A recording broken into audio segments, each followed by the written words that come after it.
ప్రకాశం జిల్లా మార్కాపురంలో జరిగిన ఘోర బస్సు ప్రమాదంలో మృతి చెందిన పొదలకూరు మండలం తోకంచి గ్రామానికి సంబంధించిన ముత్తంగి వెంకటేశ్వర్లు కుటుంబాన్ని సోమవారం వైసీపీ రాష్ట్ర వర్కింగ్ ప్రెసిడెంట్ కాకాని పూజిత పరామర్శించారు. ఈ సందర్భంగా బస్సు ప్రమాద బాధితుని కుటుంబానికి ₹1,00,000 నగదును అందజేశారు. ఈ సందర్భంగా ఆమె మీడియాతో మాట్లాడుతూ బస్సు ప్రమాద ఘటనపై పూర్తి స్థాయి విచారణ జరిపి బాధ్యులపై కఠిన చర్యలు తీసుకోవాలని డిమాండ్ చేశారు. ఈ ప్రమాదాలను అసలు అరికట్టే చర్యలు తీసుకోవడం లేదని ఎద్దేవా చేశారు. ప్రస్తుతం కూటమి ప్రభుత్వంలో రెడ్ బుక్ పాలన ఒకటే నడుస్తుందని అన్నారు. మృతునికి ఘనంగా నివాళులర్పించారు. ఈ కార్యక్రమంలో మాజీ జెడ్పీటీసీ సభ్యురాలు తెనాలి నిర్మలమ్మ, మాజీ ఉప సర్పంచ్ వాకాటి శ్రీనివాసులు, బచ్చల సురేష్ కుమార్ రెడ్డి, రావుల ఇంద్రసేన గౌడ్, వెంకటేశ్వర్లు, అంజాద్, చెముకుల వెంకటేశ్వర్లు, గంగవరపు లక్ష్మీ కళ్యాణి, వైసీపీ నాయకులు, కార్యకర్తలు పాల్గొన్నారు. మార్కాపురం దగ్గర ఒక టిప్పర్ని ఢీకొని ఒక ప్రైవేట్ బస్సు మంటలు వచ్చి 14 మంది చనిపోయారు. ఆ ఘటనకు దానికి సంబంధించి పొదలకూరుకి సంబంధించి వెంకటేశ్వర్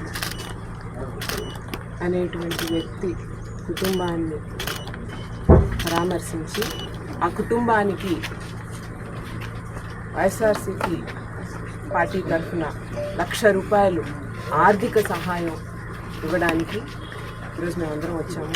అంటే ఏదో ఆ ప్రాణానికి వెలకట్టేసి డబ్బులు ఇస్తున్నాం అనేది కాదండి. ఆ కుటుంబానికి మేము అండగా ఉంటాము, వాళ్ళు ఒంటరి వారు కాదని చెప్పడానికి మాత్రమే ఇక్కడికి వచ్చాము.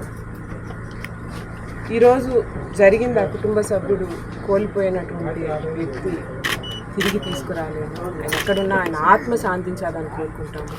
కుటుంబానికి మనోధైర్యం రావాలని కోరుకుంటాము. చాలా బాధాకరమైన సంఘటన. ప్రభుత్వం అనేది ప్రైవేటు బస్సులకు కానీ ప్రైవేటు వాహనాలకు కానీ కొన్ని నిబంధనలు షరతులు వర్తిస్తాయి. వాటిని చెక్ చేసుకోవడం, ఆ రవాణా సౌకర్యానికి సంబంధించిన అధికారులు అయితే ఏమి లేకపోతే ప్రభుత్వం అయితే ఏమి ఇటువంటి పొరపాట్లు జరగకుండా చూసుకోవాలి.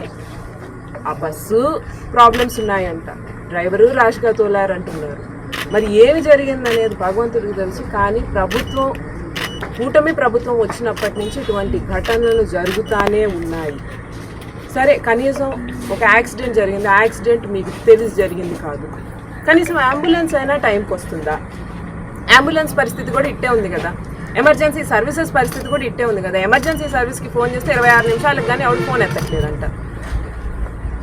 ఈరోజు కనీసం అంబులెన్స్ వచ్చి సరైన వైద్యం అందుంటే, వైద్య సిబ్బంది అక్కడికి వచ్చి రాగలుగుండుంటే కొంతమంది అయినా బతుకుండ్రా. వాళ్ళల్లో కూటమి పాలన ఎలా ఉందో మనందరం చూస్తున్నాం. కూటమి పాలనకి ప్రజలతో అవసరం లేదు, లేకపోతే ప్రభుత్వం సరిగ్గా పనిచేయాలి, ప్రజల కోసం పనిచేయాలనేటువంటి పాలన కాదు. కూటమి పాలనలో రెడ్ బుక్ రాజ్యాంగం మాత్రమే అమలు అవుతుంది. ఏం చేస్తున్నారు? పొద్దున్న లేస్తే అధికారుల దగ్గర నుంచి, లేకపోతే ప్రభుత్వం దగ్గర నుంచి, ప్రభుత్వం పెద్దల దగ్గర నుంచి అందరూ ఏం చేస్తున్నారు? వెళ్ళేది నేరుగా వైఎస్ఆర్సీపీ పార్టీ వాళ్ళని పట్టుకునేది. వాళ్ళు ఏదైనా తప్పు చేయకపోతే వాళ్ళ మీద కావాలని ఏదో ఒక నేరం ఆపాదించేది. దీంట్లో పాపం అందరూ బిజీగా ఉన్నారు. అన్ని ఆఫీసర్లు, అన్ని విభాగాలకు సంబంధించినటువంటి ఉద్యోగులు, గవర్నమెంట్ ఉద్యోగులు ఇంత బిజీగా ఉండేటప్పటికి పాపం మిగిలిన పనులు ఏవి చేయట్లేదండి. ఈ రవాణా సౌకర్యం గురించి చర్యలు తీసుకోవాలి, జాగ్రత్తలు తీసుకోవాలని అంటే ప్రైవేట్ పాటిస్తున్నాయా లేదా చెక్ చేయాల్సినటువంటి ఆఫీసర్స్ లేరా? అంబులెన్స్ టైంకి రావాలి కదా. 108 అంబులెన్స్లు ఎట్లా వచ్చేవండి జగనన్న హయాంలో? ఈరోజు ఎందుకని టైంకి రాలేదు? ఏదో ముక్తసరిగా వచ్చి జరిగినటువంటి దీనికి నష్టపరిహారం చెల్లించడం కాదు, ఇటువంటి ఘటనలు మళ్ళీ జరగకుండా చూడాల్సినటువంటి బాధ్యత ప్రభుత్వాన్ని. ఆ బాధ్యతలన్నీ విస్మరించి కనీసం చిత్తశుద్ధితో పనిచేసేటువంటి పరిస్థితి లేకుండా ఈరోజు మనం చూస్తున్నాం. ఈరోజు ఒక నిండు ప్రాణం పోయింది, అది తీసుకొని వెనక్కి రాలేరు. కాబట్టి ఈ రోజుటికైనా కూటమి కళ్ళు తెరుచుకొని ఇటువంటి ఘోరాలు ఇంక మీద జరగకూడదని నేను మనస్ఫూర్తిగా కోరుకుంటున్నాను. కస్టమర్లకు 100% నమ్మకం, మీరు పెట్టిన ప్రతి పైసాకి భరోసా. మా వెన్నార్ Palazzo Grand, Nellore children's park road, Pinakini avenue, 5వ వీధి. నూతనంగా నిర్మించిన అధునాతన పలోజో గ్రాండ్ అపార్ట్మెంట్ లో ఫ్లాట్లు కలవు. ప్రభుత్వ అప్రూవల్ తో నిర్మించబడిన 5 ఫ్లోర్లలో లగ్జరీ అపార్ట్మెంట్ నెల్లూరు ప్రజలకు అందుబాటులో కలదు.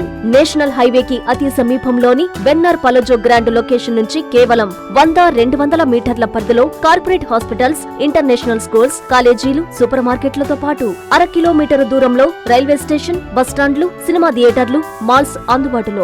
5 ఫ్లోర్లలో నిర్మాణం. ఫ్లోర్ కి 6 ఫ్లాట్లు. ఒక్కో ఫ్లాట్ 3200 SFT తో నిర్మాణం మరియు ప్రతి ఫ్లాటు 4 బెడ్రూమ్లతో కూడినది. ప్రతి ఫ్లాటుకు విశాలవంతమైన 3 బాల్కనీ, సిట్అవుట్లు కలవు. ఈ అపార్ట్మెంట్ నిర్మాణానికి ఉపయోగించిన మెటీరియల్ ప్రతిదీ నాణ్యతతో పాటు బ్రాండెడ్ తో కూడినది. అత్యాధునిక వసతులతో కూడిన నిర్మాణం వెన్నార్ పలోజో గ్రాండ్ ప్రత్యేకత. Car parking, children's play area, lobby, apartment చుట్టూ ఎటు చూసినా 20 అడుగుల సెట్ బ్యాక్స్ తో పాటు 2 వైపులా ఎంట్రన్స్ తో 24 గంటల సెక్యూరిటీతో అత్యంత విలాసవంతంగా గేటెడ్ కమ్యూనిటీ స్థాయిలో నిర్మించిన అపార్ట్మెంట్ ఇది. Ready to occupy. పూర్తి వివరాలకు సంప్రదించండి. Phone number 9963337753.